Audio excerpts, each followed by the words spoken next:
Hey everyone.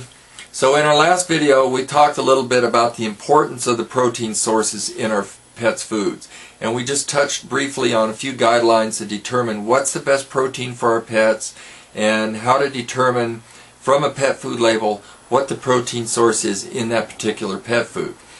Now in this video what we're going to talk about are protein sources for pets that are on restricted diets due to a food intolerance or a food allergy.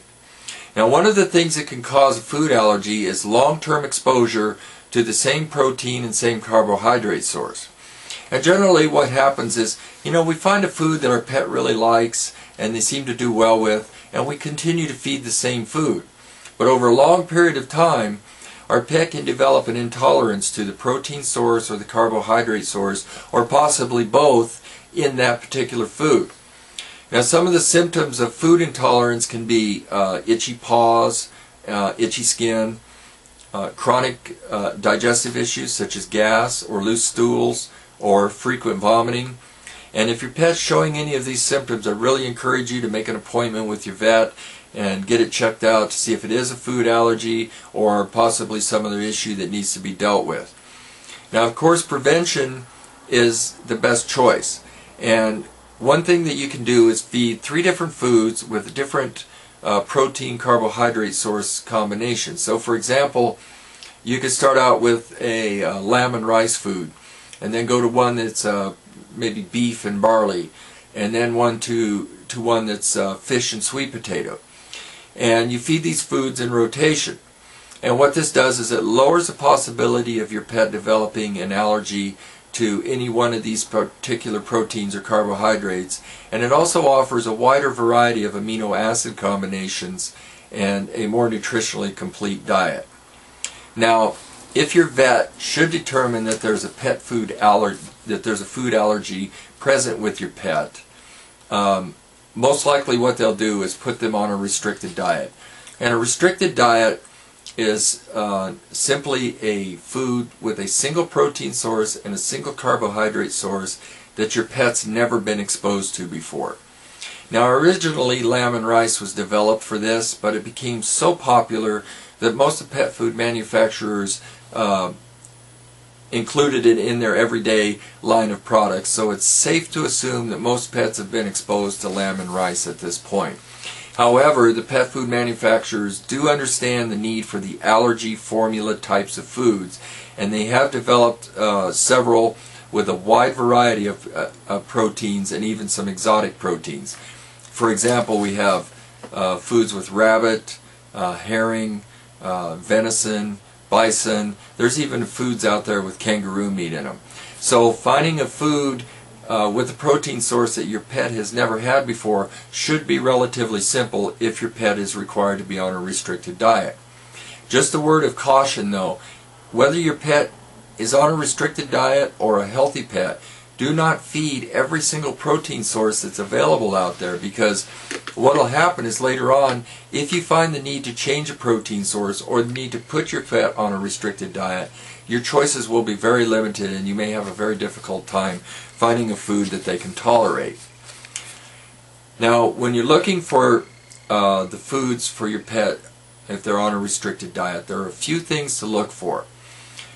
Some of the pet foods are labeled in such a way as to indicate that they are a unique protein, for example venison or rabbit.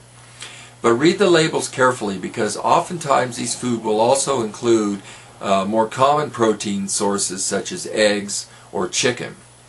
Another thing to look for are grains and or ingredients like alfalfa, because these can contribute to pet food allergies as well. Now some of the grain-free foods can work very well for pets that are on restricted diets, but also read those labels very carefully, because they may have, for example, venison, but they may also have a more common protein. So you want to read those labels very carefully.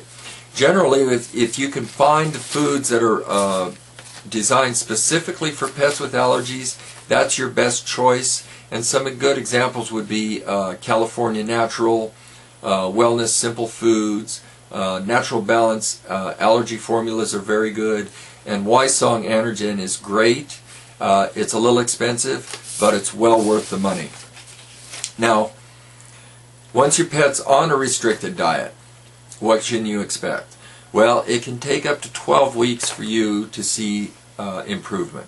It's not uncommon to see improvement in 4 to 8 weeks, but it can take up to 12 weeks, so you may have to have a little patience here. Now, once you've found a food that your pet can tolerate, I would recommend finding at least one more that they can tolerate as well, so that you can again put these foods into rotation, because once a pet has shown a tendency to develop a food allergy, it's very possible for them to do it again.